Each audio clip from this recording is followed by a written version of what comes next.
दीपावली के मौके पर मिट्टी के बने दिए का खास महत्व होता है। खासकर लोग पूजा में मिट्टी के दियों का प्रयोग भी करते हैं।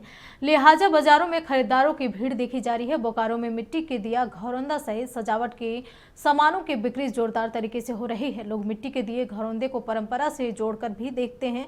लोगों का कहना है कि लाइट तो सभी जगह लगाया जाता है, लेकिन मिट्टी का दिया घर में जलाना शुभ माना जाता है।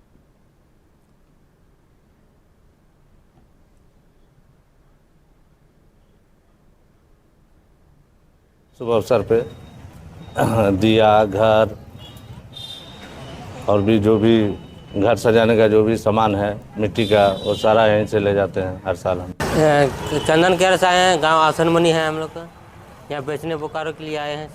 कितने सालों से यहाँ दुकान लगाते आ रहे हैं? लगभग तीन चार आजा से हम लोग यहाँ दुकान लगाते हैं। बस ये हम लोगों के सिस्टम में चला आ रहा है। दिया ही जलाते हैं हम लोग, मैक्सिमम हर साल जलाते ही हैं। दिया ही ज़रूरी होता है जलाना, बाकी लाइटिंग वाइटिंग तो अपना शौक है।